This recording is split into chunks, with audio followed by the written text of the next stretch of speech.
Hello, everybody, and welcome back to a new episode of the new Slappin Kpop podcast. I am Kayla, and I am here with Sammi. Hello. And we are here right off the end of Produce Month to go right into another Mnet survival reality show. Because that's exactly what we want. Like, more Mnet we need survival our life to just now be consumed by another Mnet show. shows. Yes. Yep. So we're here to recap the premiere and also a lot of the pre-premiere events of Kingdom Legendary War.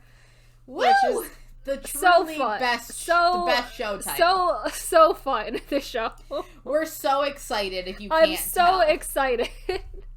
So this show, in a way, is both better. Having watched the first episode, just finishing it maybe like half an hour ago. This show is both better and worse than I expected. It's very weird. It is. Like, very... I have notes. Very weird. Not many, but I have notes because I don't remember anything. So, first let's talk about the pre-premiere issues. 1, fandom Twitter and fandom everything. Calm the fuck down. Calm down. Everyone needs to calm down. Everyone like, is a lot. Like, no one's gonna get eliminated. No one's gonna disband. Your faves are gonna be fine. Relax. Because we found out in the premiere, the prize for the show is you get a Kingdom Week, which is like you get like your Mnet showcase thing, and you get like a Mnet reality show. And I'm like, cool. Which that means I like don't nothing. actually The stakes believe are is gonna so happen low. because did Mamamoo ever get their showcase? They did. They did? I think I might have just blacked that out of my memory because I don't remember it. I'm pretty sure they used it their last comeback, like their IA one. I'm pretty sure they used it then. Oh, because I was thinking for Hip, and I'm like, they didn't have one for Hip. No, which was they took several years, but they did use it. They finally decided that this is the comeback we want to use it for. But it's like having an Mnet reality show, like that means nothing. Like no one cares about that. That's gonna be the same as the reality show that your company makes, and it will mean nothing. But I know, like half of the people on the show were on like a Mnet survival show already. So like it's dumb. We'll get to that. But like generally, I think the prize is useless. The only thing that might be good is the showcase, but really, a lot of these groups are big enough that they could probably get a showcase anyway if they really wanted one. Right? Because, the whole thing with Queendom was they were saying only boy groups get showcases. Yeah, and I'm like, well, now we have all boy groups. We have all boy groups now. Because, groups that have gotten showcases in the past are, like, obviously BTS has gotten a showcase, but that means nothing because BTS has literally everything they ever wanted. 17's done showcases. I know that 101 did them. Like, big boy groups do showcases. Yeah, Stray Kids is probably on track to do a showcase. I think The Boys has enough popularity in Korea the only group who that's like a good prize to is like SF9. I'm like, that's the only group who really benefits from having a showcase. ATs maybe who are too young. Like, young ATs, in terms of number of years as a group to do. In a few years, ATs is, like, on track for a showcase. Yeah, and I'm not saying not because they're not popular. I think just because, like, they don't really give showcases to groups that are a year old, no matter how popular they are. Yeah. So, like, for girl groups, it is a prize. For boy groups, it's a weird prize because that's what they get anyway. Because it's just normal for boy groups. That's normal for boy groups, so, like, that's fine. But generally, fandom Twitter has made this show almost unbearable to be a part of the discourse in, which is partially why we're doing this episode, so I can talk about it. I had to block every single SF9 account I follow on Twitter because I'm like, I can't deal with this. Like, I don't want to hear about it. Much. Like, leave me alone. I want no part of this at all. And do we want to talk about it? We want to talk about our own video? Yeah, I think we have to address it. I think we address our video. We're not sorry. Not sorry about any of it. Not at all. Like, those are our opinions. We're not here to apologize for having an opinion on music. So. No, we're not here to apologize for it. We're just, like, chill. Yeah. Because, again, if what we said makes you upset, one, we're not the podcast you should be listening to. Yep. Especially, like, and also we have our own opinions. We've been into K-pop for too long. We're the old ladies of K-pop right now. Get over it. Get over it. It's embarrassing a little bit. It really is. Some of those comments are a little bit embarrassing for them. A little bit. And it doesn't bother us at all No. because we just find it very entertaining now because we're at the point where, like, we don't care and it's just funny. And so that's where we're at, essentially, so. But generally, I think that, like, we have our opinions, we can back up our opinions, and we're gonna back up a lot of those opinions now. Yes. And generally, I think that the problem with this show is I feel like, as opposed to Road to Kingdom, Road to Kingdom had some iffy performances, and overall the groups were so much younger and so much less polished. Yeah. But overall, I do think that the show was more fun to watch because everyone just seemed very happy that they were getting recognition. That they were even there. This show, I feel like, is going to be, in terms of performances, probably better quality because these groups are much older. They know what to do. They know who they are. They know what works for them. They know how to do it.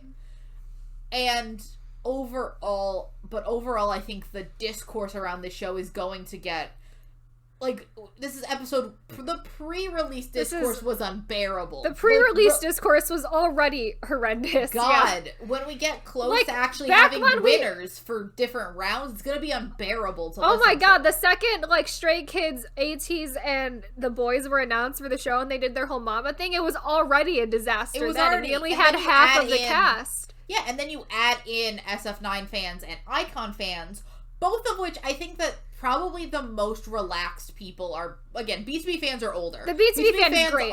Love the BTOB fans. For 10 years. Love them because BTOB fans are grown adults at this point in their life. They're fine. Yeah. I think that probably next would be iKON fans who've just been through so much, maybe they're just happy that their group is doing something. Yeah. Go iKON fans. There are some younger ones that are a little bit The iKON and the SF9 fans are kind of in, like, a similar realm. There are less of them, and they're a little bit less, and I like, on Stan think that Twitter. They're slightly older. Even though those groups are only maybe a year or two out from the younger groups, that year or two, and especially with their concept, and especially with when they came into K-pop, which was 2015, 2016, which is before the major blow-up of K-pop. Yeah. Because I feel like when you get to, like, maybe not so much the boys, but, like, especially when Stray Kids debuted, which was, like, 2018, that's when, like, everybody was into, like, that's when, like, K-pop really blew up. So that might be people's, like, first group that they stand. Mm-hmm. Which is, like, yeah, you have a special place in your heart for that, and you're very protective, but, like, relax. Just because someone doesn't like what you like does not mean you... Calm down. Does not mean that they are personally insulting you. Yeah. That's, I think, the major fact that people need to realize. Like, a lot of K-pop fandom in general is that, and that's why I, like, have, especially in recent years, but that's why I, like, disconnect myself from, like, fandom culture of K-pop, because I just, like, can't deal with it. I'm like, this is so stupid. I don't want any part of it. As probably the biggest BTS fan here, me and Maria are probably the two biggest BTS fans. We've both never connected ourselves with K-pop fandom because we've seen that has been a toxic place from the beginning. That is truly... Because the thing with it is that, like, even if you don't want to rile yourself up, if you go into it with the expectation that everything my group does is perfect, you're going to rile yourself up. Yeah. And that's not healthy. No. Like, K-pop should be fun. The minute it becomes not fun and you're upset... I am here to have fun. You are here... You're in this, like... You are in, like, K-pop is a hobby that should distract you from your real life. Yeah. Which can upset you. K-pop should not upset you. If it upsets you, I think you need to reevaluate things a little bit. Mm-hmm. And also, like, generally, I think that people are just taking this very, very seriously. Way too seriously for a show where the stakes are so low. They're so low. Yeah. And then I also think that in a way, I mean, Road to Kingdom, the groups did take it seriously. I'm not saying they didn't. But they were there, a lot of it, and we'll get to it when we talk about each of their entrances and why they're here. Yeah. But I think that the groups in Road to Kingdom, and correct me if I'm misremembering this, they were there for personal growth. They kept saying, like, we want to learn, we want to adapt, we want to show different sides of ourselves. The groups on Kingdom seem to be like, well, we want our fan, like, they're doing this a lot because the fans have expectations, and they're doing a lot of this because, like, they're like, oh, we want, like, more people to know, if they want more, like, it just seems a like lot of the young, so the three younger groups, ATEEZ, the boys, and Stray Kids, have all said that it's like a really good opportunity for them to go up against like these like really great senior artists, and they think that's a really good learning opportunity for them. B2B had said that we're getting old now, and I want us to be able to do something challenging and fun before we're like really old. Essentially what they had said. Post-military. Yeah, like, that is because like none of these groups are even close to military service age, and B2B has already done it and come out and survived. Yeah, because that's the one thing I'll give B2B. But again, this isn't super uncommon for boy groups. Unfortunately, recently we lost another one, RIP Infinite. Oh, yeah. Shocking that I'm actually surprised that happens, but, you know, RIP. Love Rip. them. Rip. But B2B is almost intact. Like, you lose Ilhoon. I lost Ilhoon, yeah, but that's really that wasn't even really for... That was for drugs. That was for drugs. That could have happened anywhere. I lost B.I. Again, support B.I.'s solo music. It was pretty good. Like, B.I., you did nothing wrong. Lost B.I. for drugs. B.I. did nothing wrong. I maintain that. The knee slapper opinion on B.I. is that B.I. is fine. B.I.'s fine. B.I. So is Ilhoon. Ilhoon also fine. Support Ilhoon. Support Ilhoon and B.I. Support Ilhoon and B.I. We love them. But, I think that those groups have this, like, B2B managed to survive that, and that's probably a very big focal point for these younger groups, is that boy groups have the military service looming over their head, which is the make or break point of your company. Yeah. If you go in, most boy groups don't come out intact. Very few come out fully, like, fine. And B2B is mostly there. All they need is, what, Sungjae? Sungjae and Hyunsik are both still in. And I think they don't... I can't imagine... They're both coming out and... They're both coming out and definitely just gonna rejoin B2B. And like, B2B's gonna just continue on there as mostly intact. Mm-hmm. So I think that is a very big focal point for these younger groups, because you see boy groups go to the military and that's how they die. Yeah. Also, this has nothing to do with anything, but I will bring it back around because they were in the JYP montage when Stray Kids walked in. 2 p.m. Another group that's gonna come out fully intact. 2 p.m. comeback. 2 p.m. is 2 out, all fully out and intact. They haven't done a comeback. They haven't done anything yet, but they are still intact and all out of the military. I just want to mention that because we love 2 p.m. and I don't think we've ever said that. We do love 2 p.m. Great. So, do you want to just get into... so I want to talk about yeah.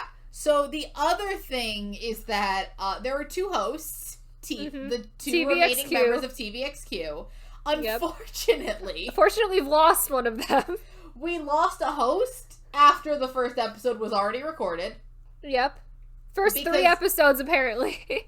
Because... So he'll be there for a little bit longer. We'll have to do this weird editing for 2 more episodes. Yep. So Yoonho got into a bit of a scandal that we're not going to get into. Look it up.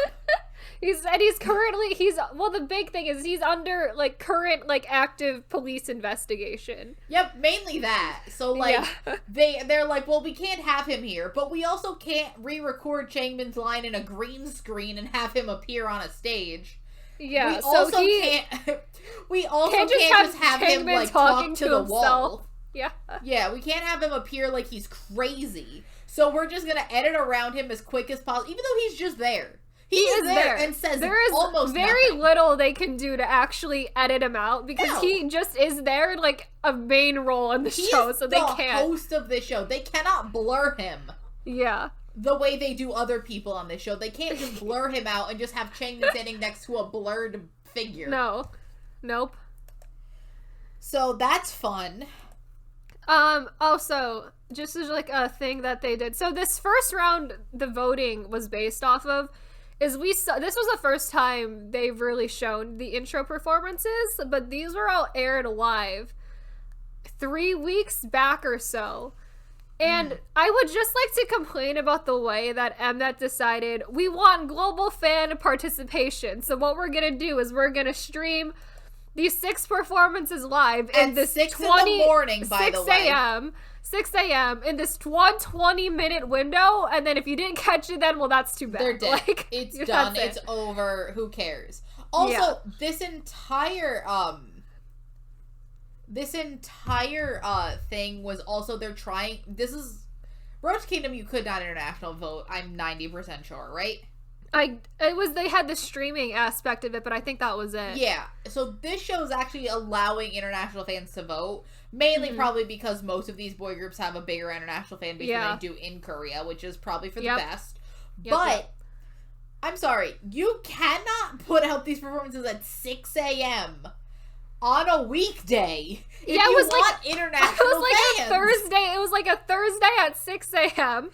Mind you, both of us are awake on Thursdays at 6 a.m. because we have like jobs that also have us up at the crack of dawn. But most people aren't. That's 3 a.m. for like the West Coast. Like, and at that point, you might have well just stayed up all night for that and then gone to bed.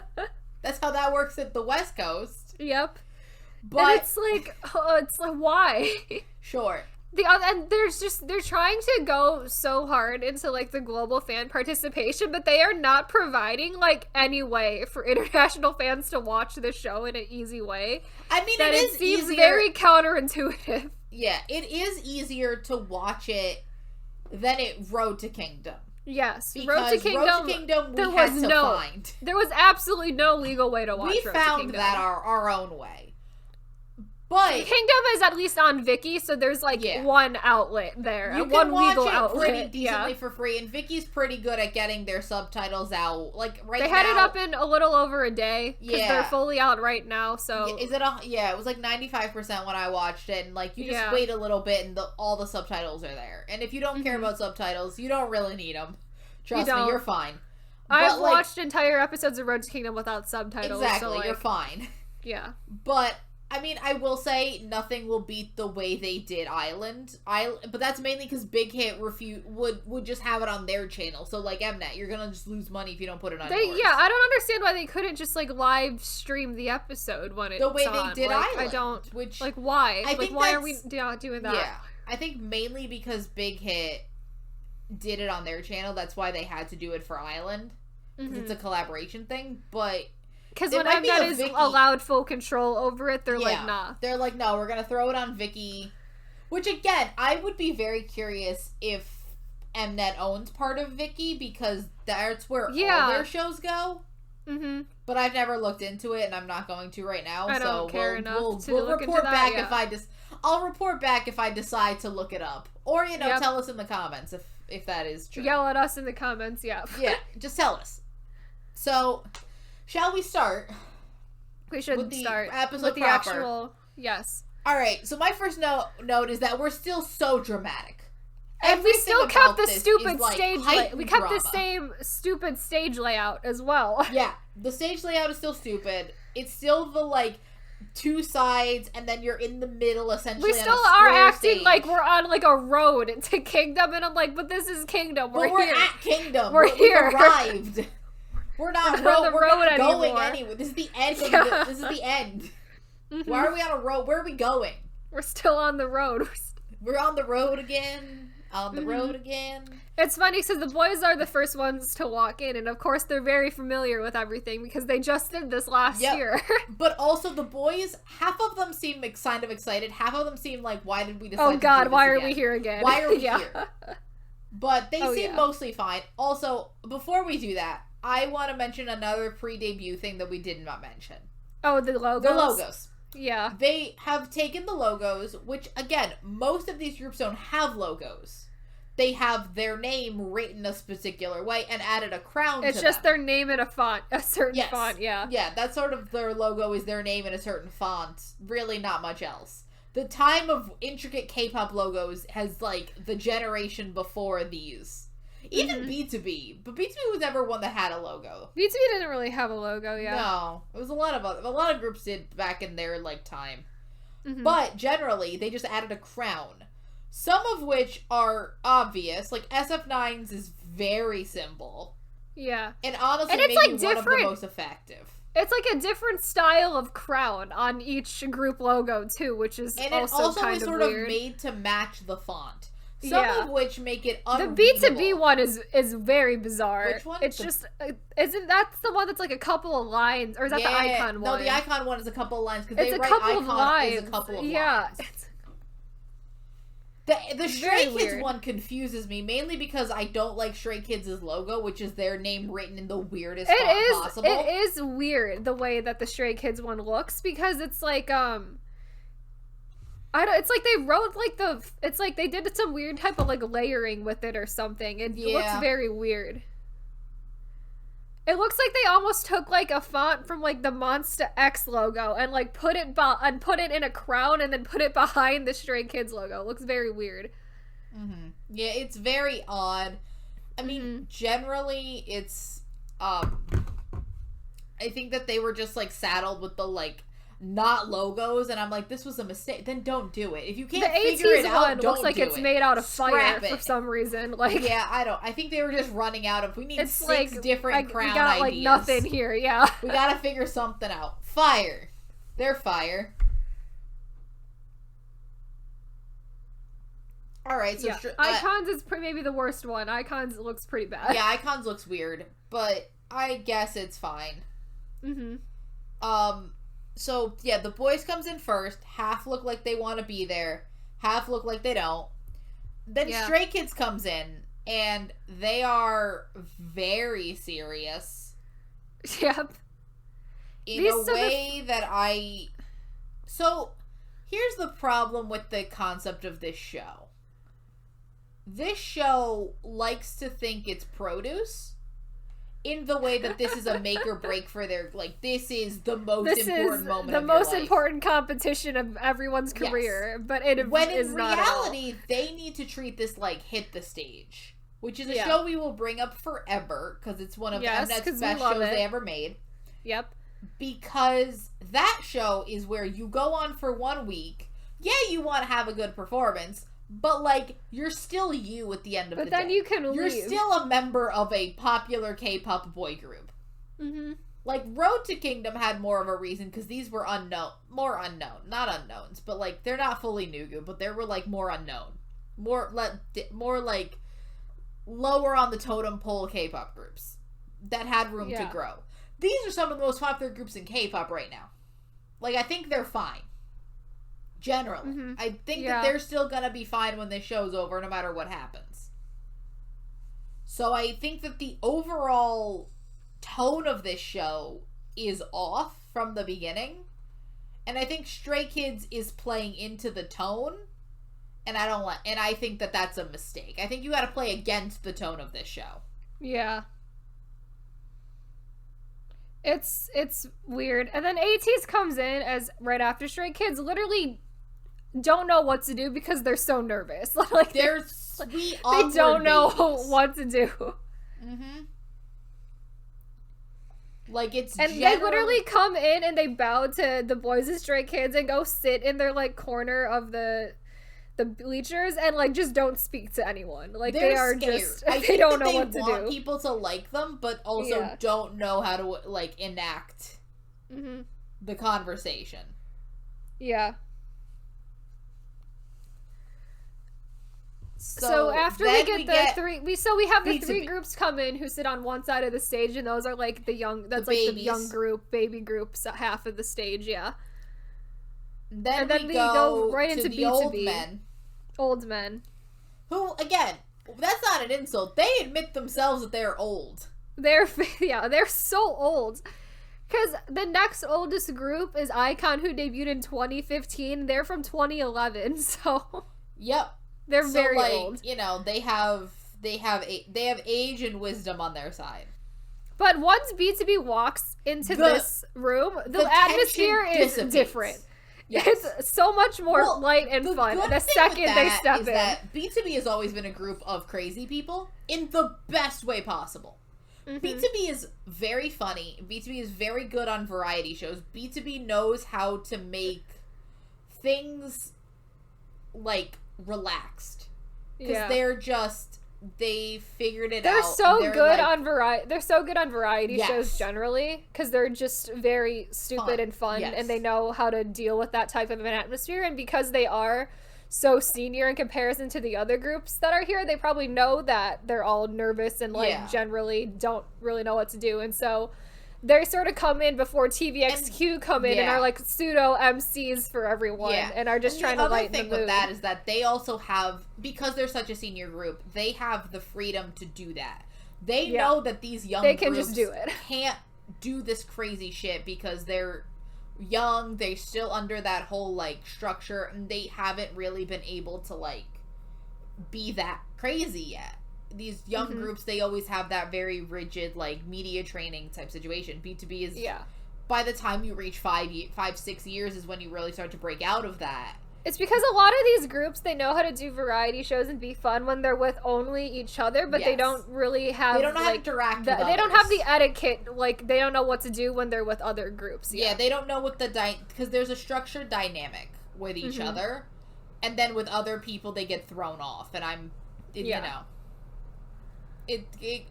I like that they brought in B2B. I think that it makes I had a lot of questions as to why B2B was here and how they were gonna do, but I think now seeing the first episode, like, they are an absolutely fantastic addition to this show. Like, they're so good, and I think they're just for like generally like keeping the mood light and fun and everything is like, they're just great for that even alone. So so then we get not that SF9? sorry SF9. The visuals of the show in their tailored suits. They look amazing. Like literally not gonna stop talking about that the whole episode too, is about how SF9 are tall and they look like models. That's gonna be brought up constantly. They put these boys' heights as they walked in. Before they really showed any of their faces, they have them walk in a line and their heights are over, and then they say the average height is 181 centimeters. Which, again, for baby K-pop fans, that is the ideal height, is for you to be over 180 centimeters in Korea. That's, like, where you're considered tall. And their average height at SFN is 181, so... Yeah, really, Rowoon at 190 is, like, truly bringing up the average, but, like, you know... But, like, Zuho's at, like, 188 or, like, 187, so, like, a lot of them are so tall. Rowoon is that Rowoon is the tallest K-pop idol, but he does not seem like it because he's surrounded by tall people. Because he's surrounded by only tall people, so, like, he doesn't seem that tall, but he is. Yeah. He's very tall. He's very the tallest promoting K-pop idol right now, great. So... We love him. Yeah. But, and I think that the way that they are describing SF9... I don't love it because... I don't like it at all. I don't because like it. The director literally admitted in the pre-press conference interview that he casted SF9 because they have great bodies. And I'm like, can we not keep doing this to them, like, constantly? Like, can we do referring to them something else to them? Can we do something else to them except for comment on how attractive they are? Like... I mean, yes, that's correct, but, like, also, like, they are very much more than just here to look pretty, so... Yeah. And the other thing is that, like, SF9, for people that have seen our ranking video and think we are a lot of things, SF9 is by far our favorite group on that list. Both of us would put... I mean, you'd put them top 5. SF9 and Golden Child go back and forth of being, like, second and third boy group for me. And so they're, like, way up there for me. Way up there in, like, my top 10 for me. Like, I love SF9. They're maybe number 6 for me, but generally, we love SF9, and almost all of their music is absolutely incredible, and I'm gonna make a call out to the one person who told us to listen to SF9's discography more when I literally have like 2,000 more listens of SF9 than my next most played artist. We love SF9. Yeah. We adore it. Trust me, we've heard every SF9 song that exists. And I think SF9 oftentimes does get overlooked for their music, mainly because of their visuals. They are a very good-looking group. And that's really not something that occurred to me as much because I had been with SF9 essentially pre-debut. And so I had always known them mainly for their music and everything. And I forget about how much of the fandom comes in because, you know, they saw Channy and Sky Castle, or, you know, they saw Rowoon and Extraordinary You. Yeah. And they get brought in through, like, avenues like that. Yeah, in a way, like, it was sort of a realization for both of us in the way that, like, oh, that is what they're, like, really, that's where a large part of their fandom comes from. Yeah. Because it's sort of, we've sort of been, inundated in, like, no, we love the music, we love the members, right. We love everything else. That, like, that just didn't occur to me. Oh, yeah. In that way. And it's like, this show is, like, really, like, hammering it into you that this is what they are here for, is they're here for visuals alone, and that's it. And I do think that it is very interesting to hear SF9 talk about, like, we get to do a lot of individual activities, which for most K-pop groups, they complain that they don't get to do enough individual activities. Oh, yeah. And thinking about it, SF9 does do a lot. A lot of individual stuff. You have both, I mean, even just take Roan and Channy. Two of the best and probably most popular idol actors right now. And an increasing number of them are getting into acting now, too. Like, I know Young and In Song are doing a lot now, too. Not to disparage them, but I'm talking, like Ronan and Channy have done, like, very, very major shows. Like, and then Daewon they get shoved on variety shows left and right. Like, and, like, Zuho's been producing for a bunch of different stuff. Like, it's just, they get to do a lot of individual activities, and I do think that does, it can it's very much why you see a lot of groups pull back on doing individual activities until the group is older. Like, you get SF9, where it's like they're very well known individually, but as a group it kind of is, like, very touch and go. But because again, a lot of their interviews for the show was like, we had the opportunity to do all of this stuff, like, individually, and so many people don't even know that we're K-pop idols, and the reason they sort of wanted to be here is because, like, well, we want to show that we're not just here to be visuals and everything, and that we are a K-pop group that can do, like, great music and great performances and whatnot, because they're kind of done just being the group that's known for visuals alone. Yeah. The problem is that this show will not allow that to happen. The show will literally continue to hammer it into the audience, like, every single time they're even on screen. Yes. Like, it's in this premiere especially. Like, every single time they're there, it's like, wow, so attractive. Look, they're so tall. Like, it's like, can we cut that down for just a little bit? Just a little bit. And then we have Best Boys. Best Boys. Best Boys. Mind you, if we were to rank these groups I guess we can do it post pre. Yeah. How much we like them. This is our third favorite group. But they're our favorite group on the show.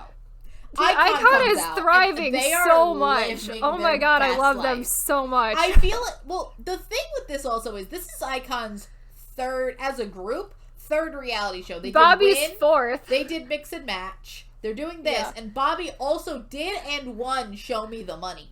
So, like, they're just... Bobby is especially probably best... In terms of best individual boy, Bobby's best individual boy. iKON best group. Bobby is literally having the time of his life on the show, and I love it so much. Cross-legged and is just lounging.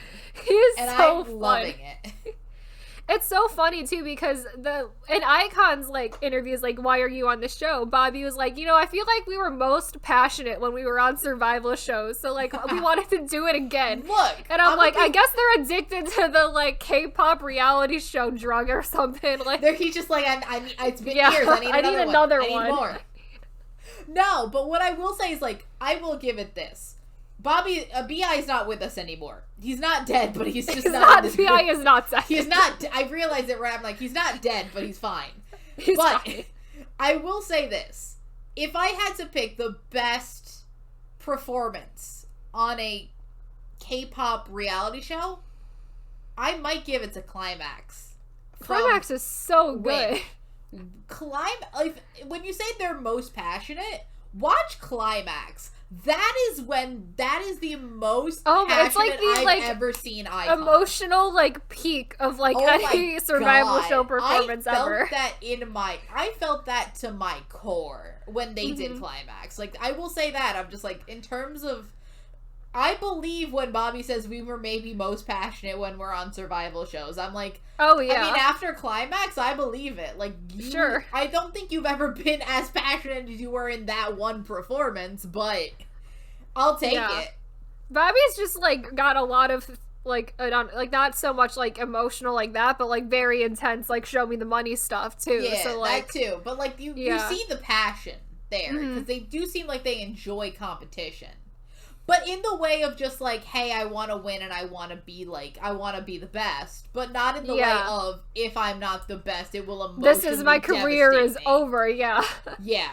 Because, like, you have... Because that's what was happening in Win. Is like, if I don't win, my career is over. Yeah, because that is actually... Because they've been on a show where, like, that'll actually happen, and they've debuted. They know that... I think iKON is fully aware that this show is not that serious. They're like, we're still iKON. We've been through enough, trust me. They have gone through so much. We're a YG group. We've been through enough. So much, Oh, yeah. But the other thing with that is that, like, even when they're just joking around, like, I think June as a joke, because you can see it on his face, he's not serious. A lot of times the other groups still say things, and I'm like, was that a joke? Or are you serious? How serious are you taking this? June as a joke will say, yeah, we need to eat them. Yeah. As in, like, we need to be the best. And, like, they're, like, they won't even stand for that. They're like, what the fuck are you talking about? I was like, what are you saying? Like, that, he said it as a joke, because, like, and, like, they're like, no, that's not even, like, no, we're doing. And then I forgot who it was, but somebody was like, no, we need to beat them with our cuteness instead. I think that might have been DK?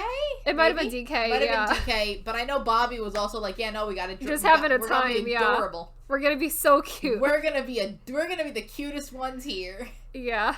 Which I'm excited for cute iKON. I want Which cute is iKON. funny because because it's as similarly how SF9 walks in and we're just gonna talk about visuals. iKON walks in and everyone's like, wow, swag. Like, look at the swag. I haven't heard the word swag in so long.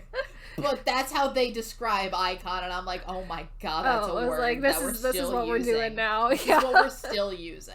Okay. Mm-hmm. And they think they're really cool, and I think that genuinely iKON... I mean, they are cool. The best part about iKON is that they don't care. And that is that genuine, like... They're so, like, unapologetically just like themselves. And that's, like, they just give off that I have always described iKON, and you know the words I used to describe iKON, which is as frat boys.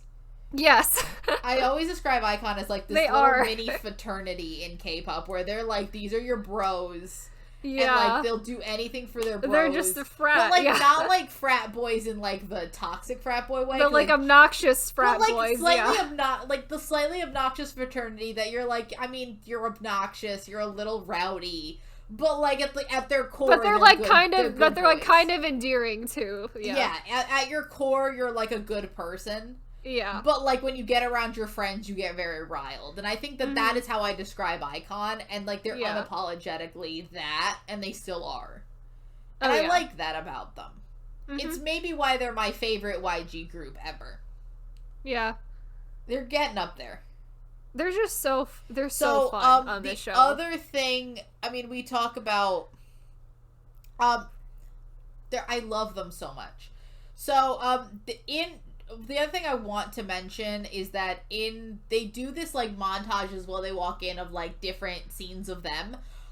They conspicuously, I don't know if they blur out Woojin, because I didn't see him, because Stray Kids has too many people in it.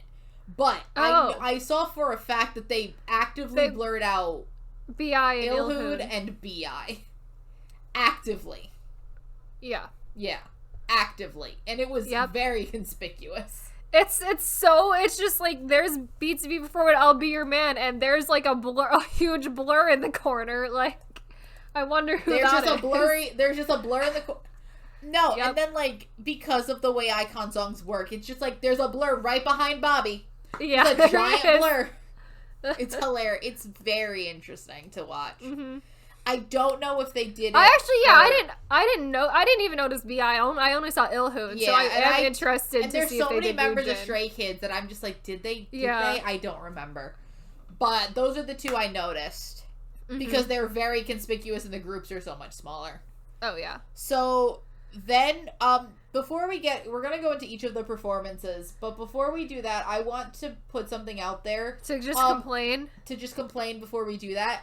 Yeah. You cannot actually watch the performances in the show because the Mnet editing is unwatchable. So bad. It's so bad. It's unwatchable. It is so bad. Half of the performance. Yeah. More than half of it, genuinely. And I feel like it got worse. Yeah. The reaction editing got worse from Road to Kingdom to now. Well, the other thing with that is that I felt like with Road, there's more people to show because I guess they want to show, hey, we have all these popular idols.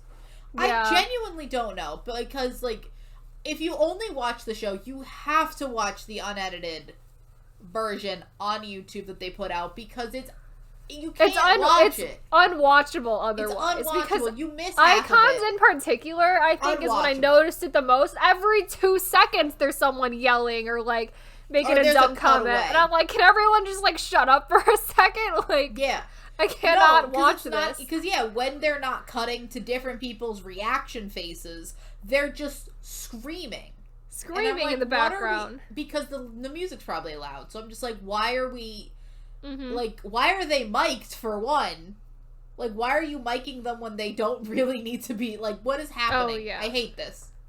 I am very happy. The one thing I will give it is I am kind of happy that probably starting next episode, they're probably going to do the Road to Kingdom thing where everyone's in their own dressing room. Yeah. I genuinely prefer it because I think that seeing people in the background is kind of distracting. It's so distracting. Yeah.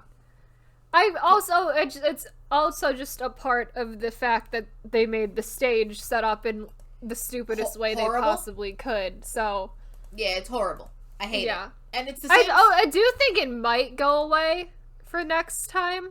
For round 1. Oh, for round 1. Because I don't actually know if from what I saw in the preview that the stage is still stupid like that. I don't know. I wouldn't. Yeah. I mean, I don't know because I don't know if they would just like re-put this stage together for them to just not use it again. Yeah. So I don't know, but I don't know. I don't like it. I don't like it. So I would like for it to go away. Yes, but, I would like them to have a normal stage. Yeah. Which is probably cheaper, by the way. I don't know why they're doing this stupid, like, this road thing that they did for Road to Kingdom. Like, there's no... Like, it doesn't even fit the theme anymore. Like, it just seems so also just, like... so much harder to choreograph something around it too, because you have to make it like this weird, and it's not even circular. I think that it would be slightly better if the stage was rounded. A circle. Yeah, but it's not. It's a square. It's just a rectangle. It is some sort of weird rectangle, but also you can use like the pathways back. Like, either make it... I don't love it. I don't know. I hate the way it looks. I think it's weird to choreograph. It's also weird to, like... It's also weird. I mean, you get used to it over time, but it's also really weird to try to figure out where everyone is within the space. Yeah. Because the camera will just, like, keep switching, and I'm like, are we on the left side, right? Where are we? Where are we in the space? Because I don't know. And then everything kind of feels very disconnected because you want to use the space. So you have members all the way on the left, all the way on the right, but then at that point, like, they have to come together at some point. It also feels like making the stage just, like, makes it harder for them to film anything also. Yeah. So, like, I don't understand any purpose of it. And the other thing is the stage is so big that a lot of the smaller groups feel like they need to fill it. When I'm like, no, just do what you do. Like, just like stay on the end of the stage and it's like fine. Yeah. Like just use it like a normal stage. Yeah, use it like a stage. Use it to your benefit. You're not a massive group that can be pulling things out of thin air because it would be one person in one corner, one person in another corner. That doesn't work. It just feels like disconnected. Yeah. But that's our mini rant because we've been ranting about the stage for 2 seasons now. Because we still haven't fixed it, Let's move on. Move on. ATEEZ goes first. ATEEZ goes first. The babies go first. Oh, so this is the reason ATEEZ goes first is because before this part, they had all of the groups vote on which group they thought was going to win the show as a whole, and iKON won that vote. So iKON got to go last, and then they got to pick who gets to go first. Spoiler to what we think of this. I'm hoping they're right. I hope they're right, because I hope iKON wins this. I would love for iKON to win. The knee slappers are officially putting our flag in iKON. Let's go iKON. iKON. Yes, we did spend 10 minutes talking about how SF9 is our favorite group, but like, But they got like no realistic chance on this show, so I've already abandoned that. I've abandoned that completely. And no offense, but the group that deserves to win this, only based on first performance, is iKON. iKON. Oh yeah. Yes. But like, let's do ATEEZ first. So ATEEZ did Wave, their song Wave, which is overture version of Wave. Yeah, sure. Which is just Pirate King mixed with Wave, because they're just essentially, because they are pirates. They are pirates. That is the concept. We've decided that ATEEZ are pirates. Oh, it was weird. It was a weird song choice, number one. Yeah, because Wave is probably because ATEEZ is known for being dramatic, intense, so dramatic, so intense. Dramatic. Wave is the opposite. Is there one Wave and Illusion, where the two songs where I'm like, you kind of went whimsy and fun, and summer fun. Yep, those are summer comeback. But now we're going back to like make Wave also mix with Pirate King in a way. Also, the fact that there's just like the lyric of Hakuna Matata in Wave, that they decided we're gonna just say this phrase as much as we can and as dramatic as possible. Which again, I'm sorry, Hakuna Matata is the least dramatic phrase. No, it literally means no worries. Like, what are why are we being so dramatic? I don't. There's a tonal dissonance there that in a way is quite funny to me, but also it's very funny. Like, I will say I do like the actual arrangement of the song a lot, and I like the choreo because I think that they did some. The fun choreo stuff is with nice, it. But I just think the tonal dissonance is what doesn't work for me. Everything together. Like, parts of it separately are great, but all of it together, like, does not work. Yeah. It's a little, I think if they would have done it with, like, Pirate King, perfect. Or Treasure, even, perfect. Pirate King, this works perfectly. Like, I mean, literally, it's called Pirate King. Literally, like, that's the song you probably should have used, but I think that that's really the only thing that, like, it's good. But I'm hoping for, I think that they're pulling out more later. I think they maybe want to save those songs for something else. ATEEZ is like in the spot where I think a lot of other groups are in right now with this intro performance, so they're trying way too hard. Yeah. And this is like literally the intro performance. It means literally around, almost nothing. Because after we go through the performances, we're going to rank them and also tell the groups, because we are such experts, how to improve. How to be better. Mnet, call us, email. We'll come on the show. Like, we'll say this to their faces. Yep. All right, then ATEEZ chooses who goes next, and they chose the oldest group, so they chose B2B. Yes. The Ballad Kings are here. Ballad Kings. Mm-hmm. Oh, I want to put out there that everyone is so surprised that Minhyuk is singing, even though Minhyuk has sung before. Minhyuk definitely just sings. He does that. He is a rapper. He's mainly a rapper in B2B, but that's because B2B has 5 singers, so like they don't need a 6th one. They just said that he needs to be on rapping because they have too many singers. Like, he's not their best vocalist, but that's also like... He was explaining how rearranging their songs into 3 people essentially increased his vocal lines tremendously. So Minhyuk is on the show essentially to be a vocal now. Well, yeah, because most of their songs because Peniel's not a vocal, so they have to have a rapper. So Peniel's there to be rapper. Peniel's there to be rapper, and then Minhyuk has to be vocal. Unfortunately, that is the downfall of B2B. That's gonna be the downfall of B2B on the show is Peniel. That's their downfall. The fact that like they don't. The weakest part of every B2B song is the rapping, because they're not. They don't need. This was I think that the problem was that B2B was released at a moment in K-pop that was like their post. Every group has a rapper. But their pre, every group has an actual rapper, and groups that don't need rappers don't have rappers. Yeah. Because I think now we're at a point in K-pop where, like, 99% of groups have a rapper. Mm-hmm. But most of them are, like, trained as rappers and are actual rappers. But they could, yeah. And, like, some of the other, like, pseudo-rappers, like, can also sing, usually. Yeah. And if you're a pseudo-rapper, you're given, like, things that fit you. You're not trying to be hardcore hip-hop. You're given, like, idolish rapping. 2 lines, like, you sometimes have given, like, a 2-line phrase in the chorus, and, like, that's what you do. It works out. And then, like, there's the 1% of groups that, like, don't have a rapper. Mm-hmm. Where I'm like, not many of them out there, but a big proponent of that is like G-Friend. G-Friend, I don't think has rap, like, but like the one I was even able to is G-Friend. I think they technically have a rapper, but does she rap? No. I can't remember the last time I heard G-Friend. I don't think. They think they have rappers, but they rap so little that the rapping just gets like rotated around like 5 different people if they decide to use it, but they don't use it in a lot of their stuff. If they need it. Yeah. Exactly. So like I just genuinely think that BTOB would have been a great group that if they did not need one. Bring it back to Infinite, who we've recently have lost. Rip. Infinite has 2 rappers, but both of them can sing, and they have full songs that are only singing, so. Yeah, you don't... I think that generally, like, that they were just at a very weird... They debuted at a weird time. Yeah. For rapping, and that they felt like they needed a rapper, but also, like, rap... It's 2011, who knows?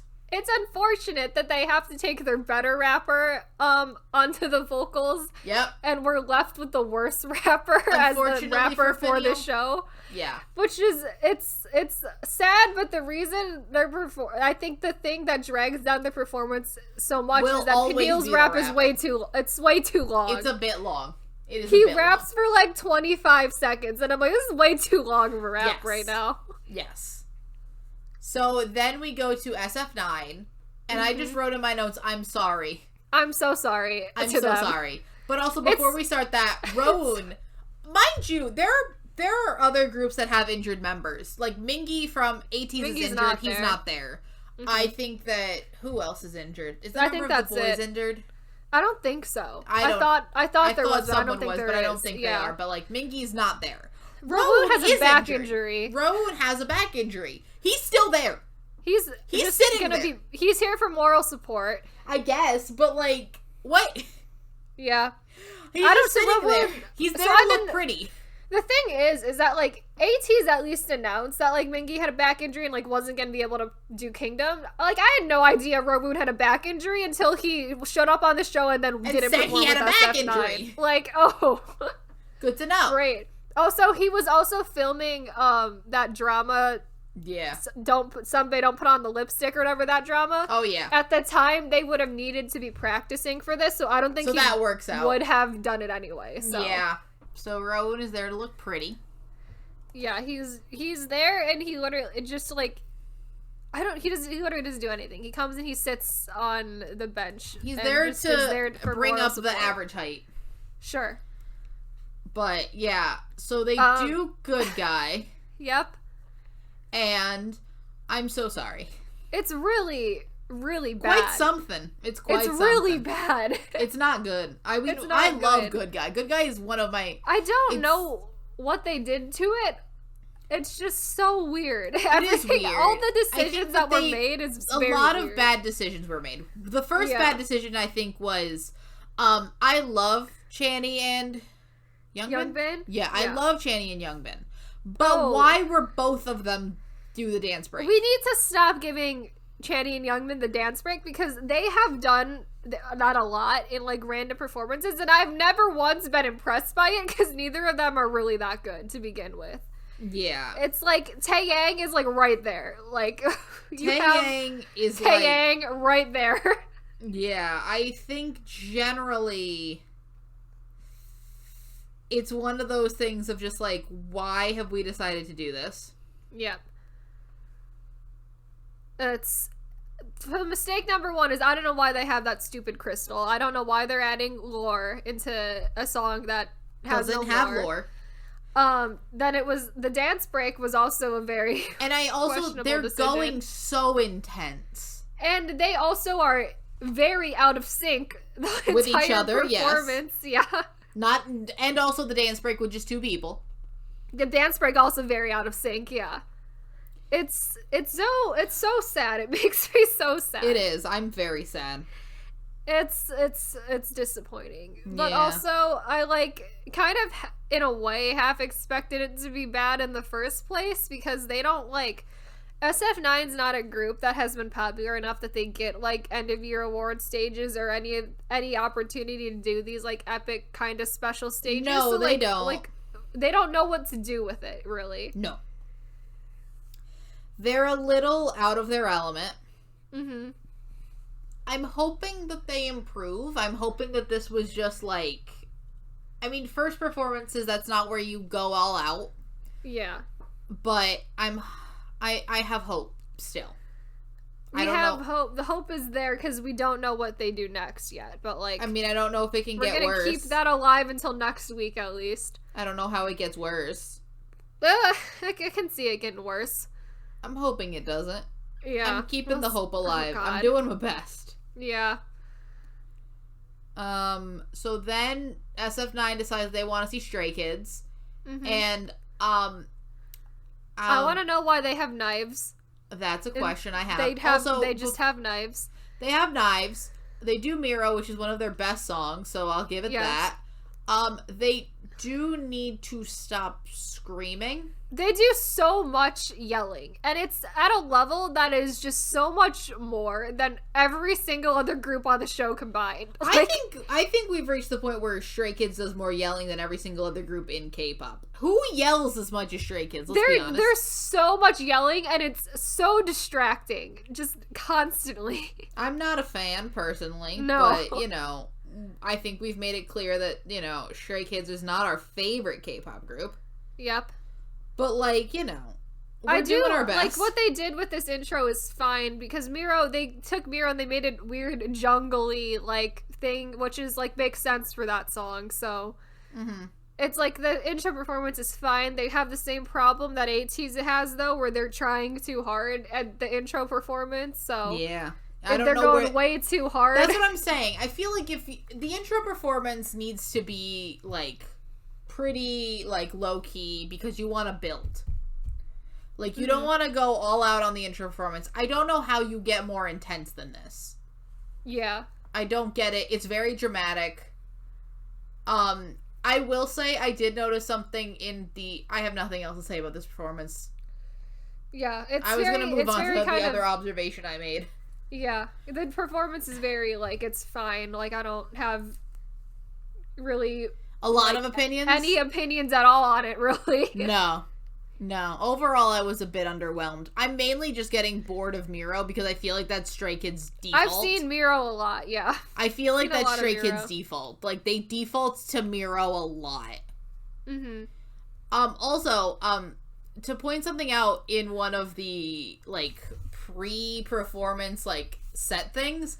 I find it very funny that when Felix and Bang Chan speak to each other, they do a thing a lot of bilingual people do, which is they will talk to each other in a mix of two languages, which I find very funny. It's very fun. Yeah, so they'll talk in a mix of English and Korean. Like, they'll answer each other in also and it's English with, like, Australian accent. Yeah, so which is really fun. Double the fun. Yeah.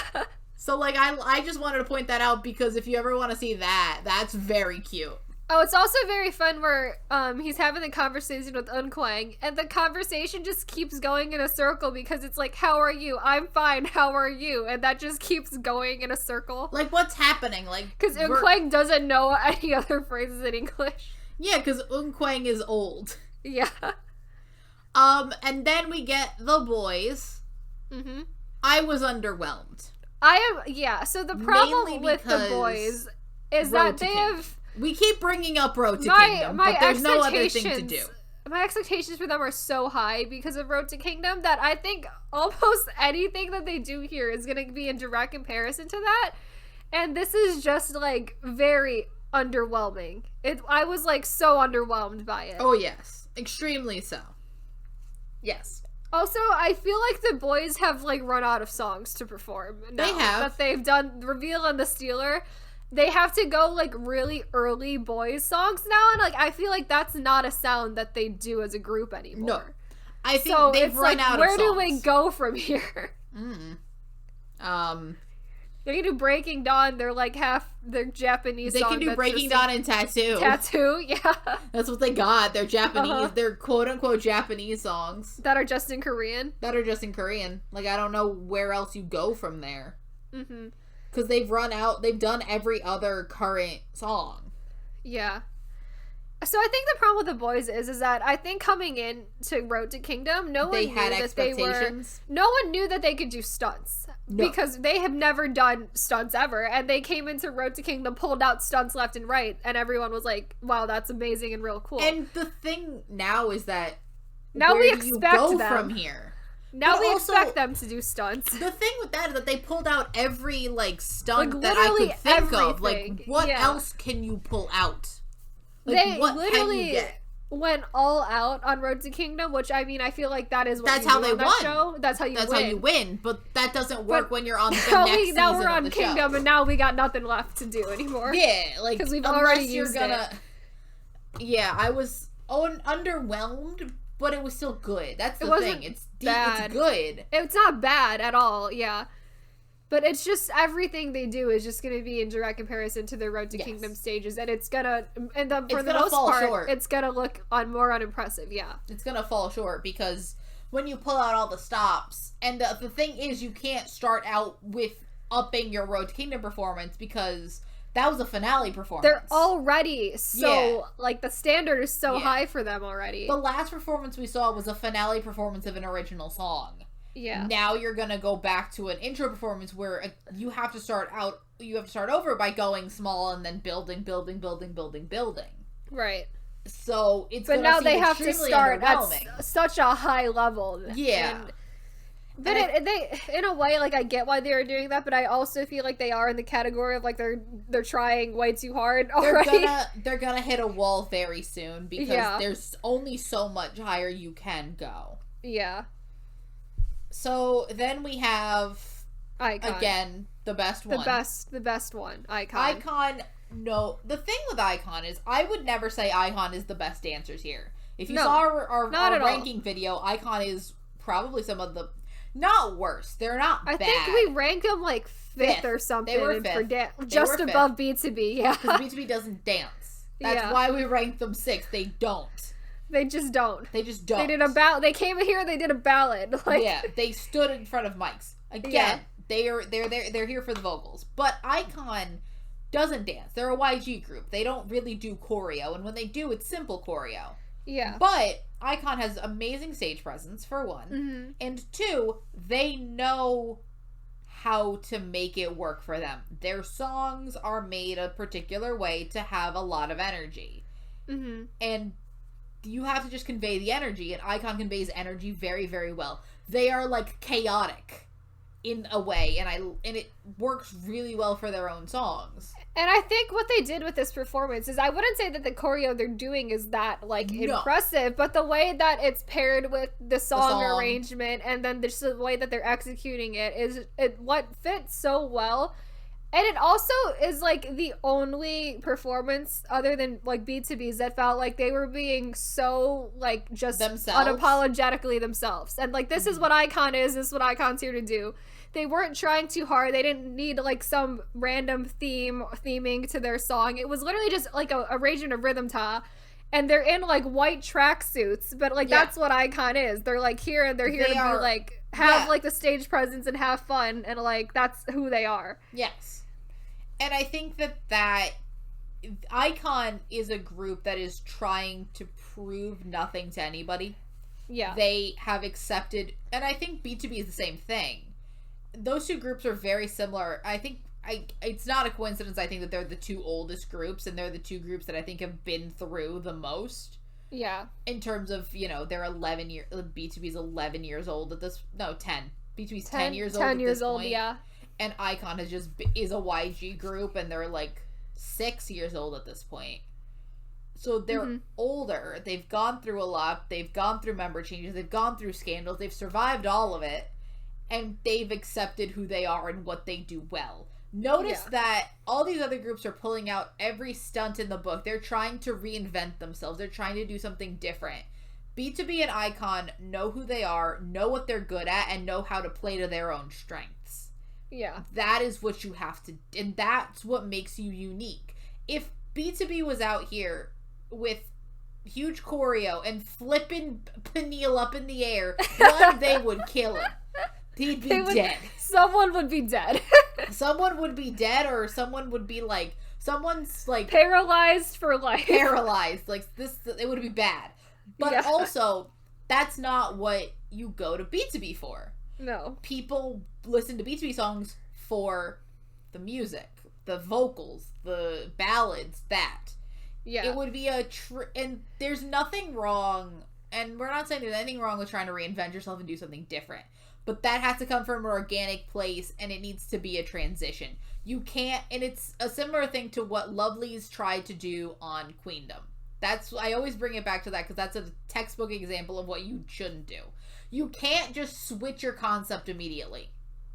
Because one, it's jarring, and two, it doesn't really work. Right.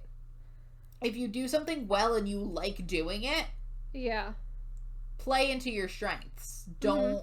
Because none of these groups seem dissatisfied with the concept they have. They're not changing because they're like, oh, we hate the concept we're doing. They're changing because they think that's going to make them more popular, and that's what people want from them. Which I think is a bad reason to change. That's a bad, like, I don't know, way to look at it. Yeah. Really. But it's the impression I'm getting sometimes. So just like, so that's all the performances. Yes. We're now going to rank them. Yes. And so we have a very interesting ranking system as well. There are 6 groups. Yes. We will be doing a top 10. Yes. So at number 10, we have SF, and also when we announce them, we're going to be selling them how they should do better. Improve. Yes. We're going to be positive and just tell them, how do you be better? How do we be better? How do we be better? Yes. Mnet, if you would like us to tell that to them, and we will. I will be fully honest to them, to their face. Slap some sense into them. Email us, kneeslappinkpop@gmail.com. Podcast@gmail.com. Yeah, kneeslappinkpop@gmail.com. We will do it. So number 10, we have SF9 at number 10. How do we improve here?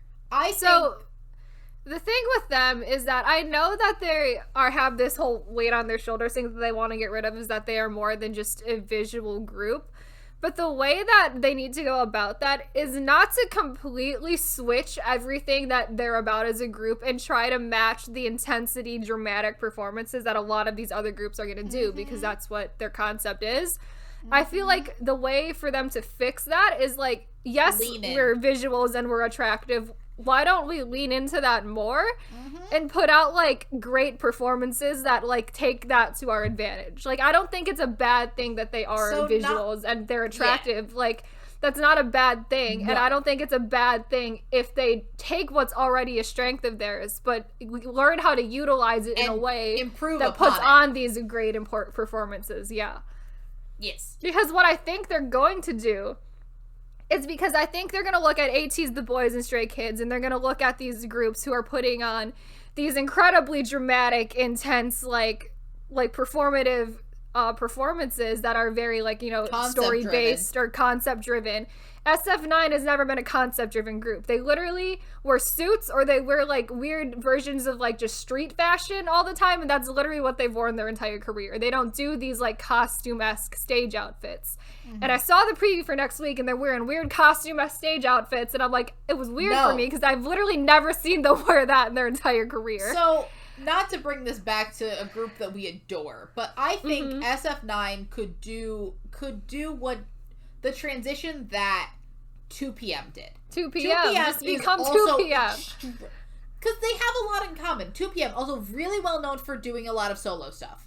2PM also really well known for being attractive. That is the biggest thing about 2PM, was that they were an extremely attractive boy group. Yes. Like, not just so much... they need to become 2PM. They gotta channel their inner 2PM. You know what 2PM did? They took that. They took the suit concept. They took it and they ran with it. And they ran with it. And they're fucking great. You lean into it. You do a My House. You take... You don't go intense. You go... We go My House. We go, like, add toy. Like... And they started leading into that with Good Guy, where they went, like, suave. They pulled back. They're like, we are cool, calm, collected, sexy men.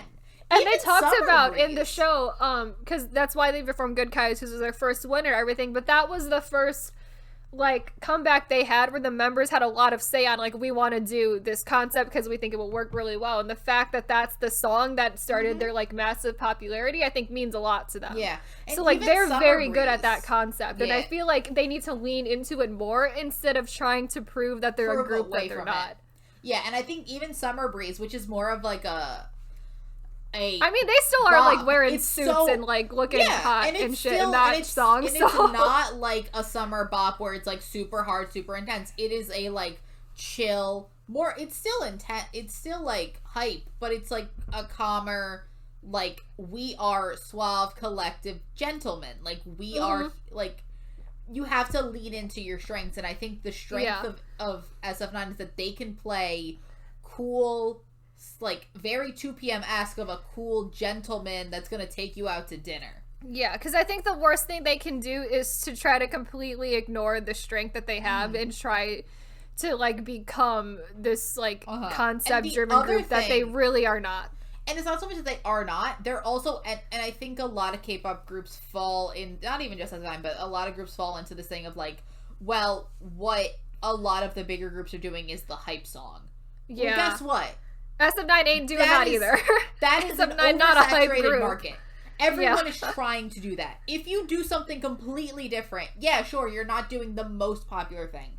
But you're gonna find a group of people that love that.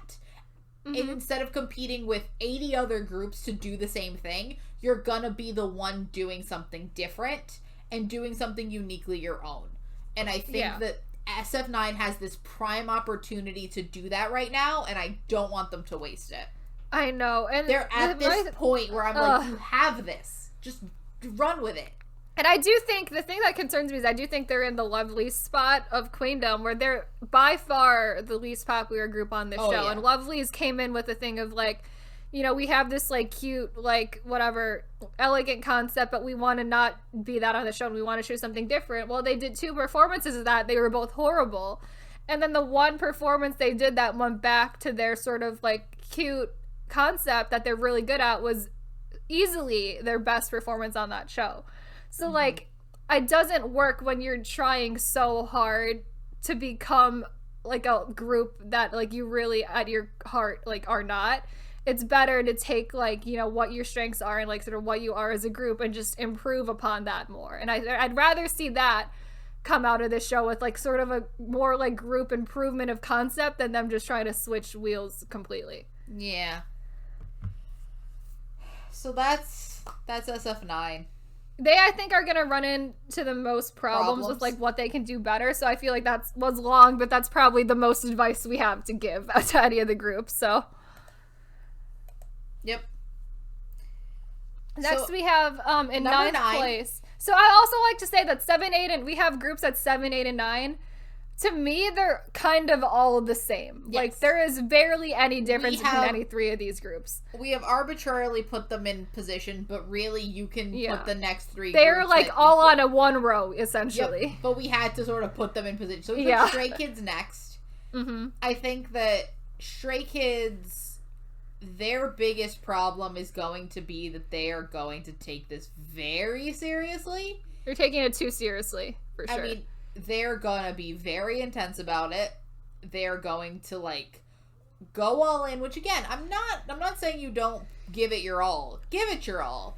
But I also think they're gonna psych themselves out a lot. But I don't, because I think they're thinking of it, of, like, this is, like, the most important competition of our lives, and it, like, really is not at all.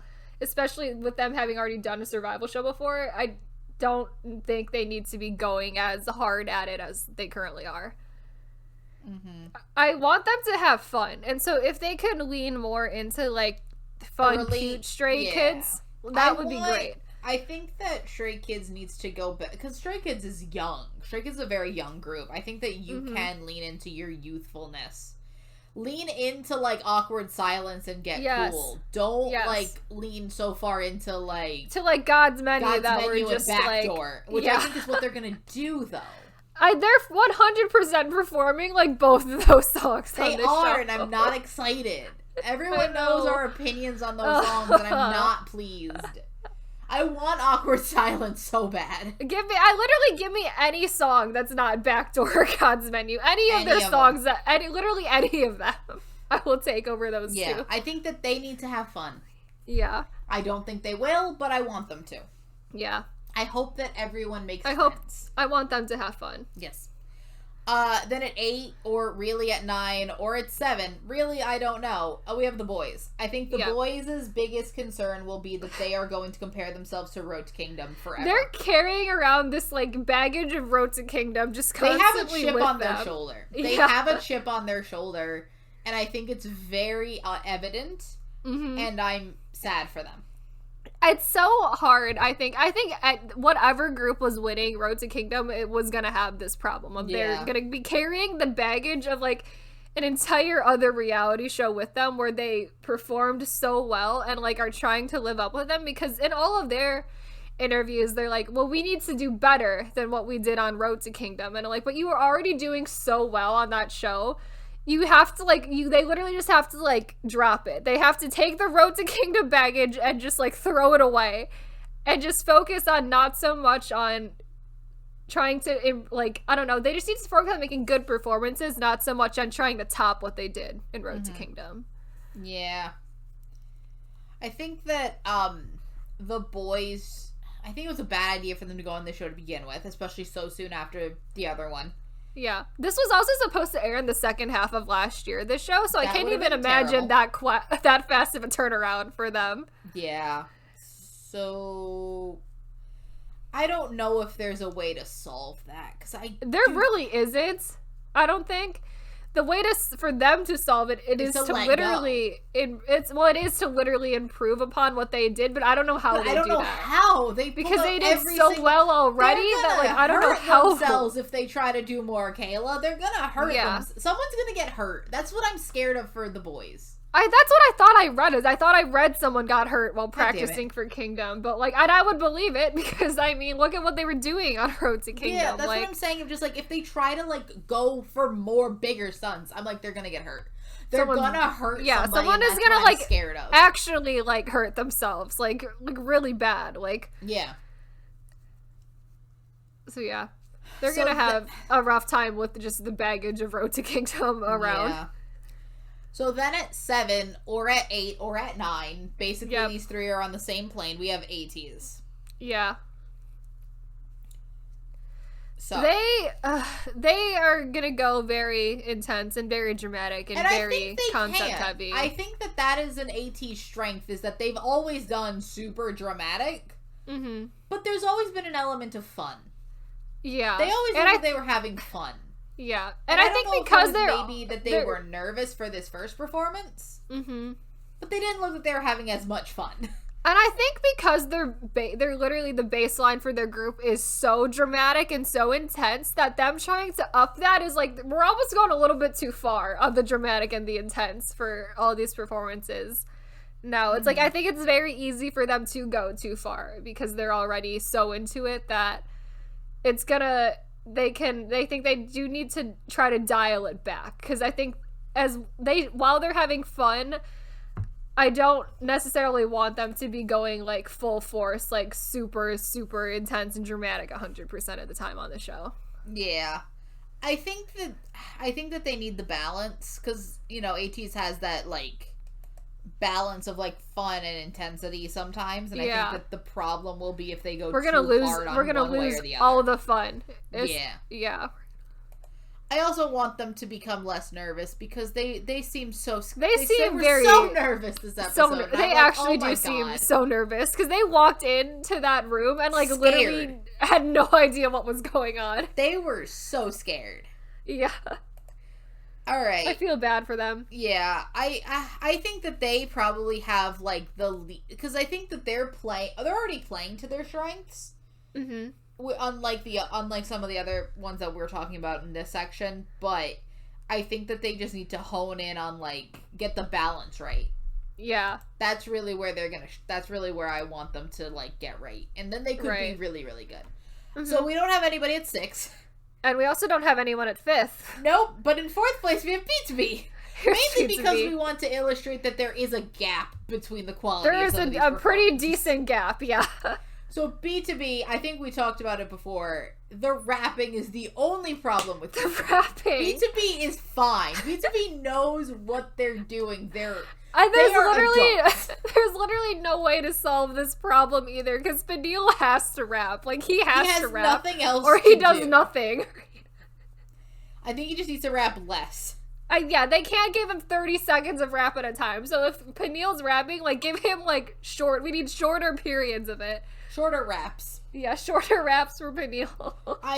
So I think that's the only way we solve this problem. That's literally the only problem they had in their intro performance. Because I do like that they're leaning into full ballads, because I think that it makes them a lot different, and it makes them very unique, and they're so good at it. So. Yeah, I would kind of like to see them, like, do a thing like Wow or Beep Beep. Mainly because I still think they could pull off the dancing that they did at that time, because it was not. It's not like intense dancing, yeah. So I think that would be fun to see, and I feel like B2B would do it because they're crazy like that. They're crazy people, yeah. They'd have fun with that, and I think that that's what they're here to do, is have fun and do good performances. I don't think that I think everybody wants to win, but I think B2B is willing to, like, let's go out on a limb and just do something fun, because that's sort of what this show is for. So, we don't have anyone at 3. Nope. We don't have anyone at 2. So, number 1 is iKON. We have iKON. And, the advice we have for iKON, let me read this off, is just, you're doing great, sweetie, change nothing. Honestly. Like, this intro performance is literally exactly what I wanted out of them. It's exactly what I wanted out of literally any of these groups, is to just be unapologetically yourself, And I think that they are thriving. And it's great. I came out of this show realizing that I love Bobby. Like, I adore Bobby. Great. I think I came out of this loving iKON more than I already did. Just, like, they're amazing. Ugh. I can't get over just how much I've turned around on iKON because of this show. Because of one performance on this show. Oh my god. I know. It wasn't even a turn around. It was just like a liking it more. They were such a joy on this premiere. I loved them. They were great. They were a breath of fresh air on this show. Like, them and B2B. I would still say B2B is also, like, kind of there with them. I'm just like, B2B is great. They're just, like, living. But I kind of expected B2B to be, like, fun and stupid, but I wasn't expecting it out of iKON really. So that was a fun surprise. Yeah, I love it. I think that they need to change nothing. They just need to keep doing what they're doing. Amazing, incredible. Love them. Doing great, sweeties. You're doing great, sweetie. Change nothing. We have no notes. You're doing great. You're doing so good. You're doing so good. Yeah. Don't let anyone discourage you. Don't let anyone tell you any different. Just keep being you. Keep doing you. Because you are a special little snowflake. I love it. I feel like a third grade teacher. I know.